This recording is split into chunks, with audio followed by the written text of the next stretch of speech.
പല സുഹൃത്തുക്കളെ നമ്മൾ ഇന്നിട്ടൊക്കെ നാടൻ പരിപ്പ് കറി അതിന് ആവശ്യമായ സാധനങ്ങൾ കുറച്ച് പച്ചമുളക്, കുറച്ച് വെളുത്തുള്ളി, കുറച്ച് ഇഞ്ചി, ചെറിയ ഉള്ളി, ഇത്രയും ഐറ്റമാണ് നമുക്കിന്ന് പരിപ്പ് കറി ഉണ്ടാക്കാം. അത് ചീഞ്ചട്ടി അടുപ്പിൽ വെച്ച ശേഷം അതിലേക്ക് നമ്മൾ കടുകിട്ട ശേഷം അതിൽ വെളുത്തുള്ളിയും ഇഞ്ചിയും അതിലേക്ക് ഇടാം. ഇട്ട് നന്നായി മൂത്ത ശേഷം വേണം നമുക്ക് അതിലേക്ക് നമ്മൾ ചെറിയ ഉള്ളി ഇട്ട് നന്നായി മൂപ്പിച്ചെടുക്കണം.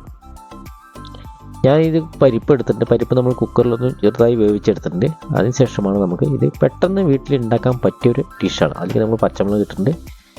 ഇത് ചപ്പാത്തിയുടെയും പൊറോട്ടൻ്റെ കൂടെയും ചോറിൻ്റെ കൂടെയൊക്കെ കഴിക്കാൻ പറ്റിയ പെട്ടെന്ന് ഉണ്ടാക്കി വയ്ക്കാൻ പറ്റിയൊരു ഐറ്റമാണ്. അങ്ങനെ നമ്മുടെ സബോളയൊക്കെ ആയിട്ടുണ്ട്. സബോളയിൽ നമ്മൾ കുറച്ച് ഉപ്പിട്ടിട്ടുണ്ട്. അതിനുശേഷം നമ്മൾ ഒന്നും കൂടി ഇളക്കിയ ശേഷം നമ്മൾ കുറച്ച് മുളക് പൊടിയും കുറച്ച് കുരുമുളക് പൊടിയും ഇട്ട ശേഷം പിന്നെ ആവശ്യത്തിന് ഉപ്പിട്ടിട്ടുണ്ട്.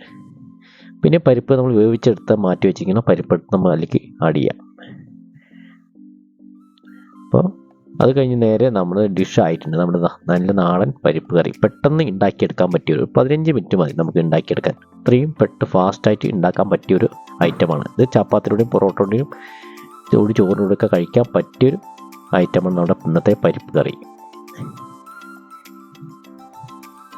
ഇത് കുട്ടികൾക്കും വലിയവർക്കും ഒരുപാട് ഇഷ്ടപ്പെടുന്ന ഐറ്റം തന്നെയാണ്. ഈ വീഡിയോസ് ഇഷ്ടപ്പെടുന്നെങ്കിൽ അടുത്ത വീഡിയോസുമായി കാണാം.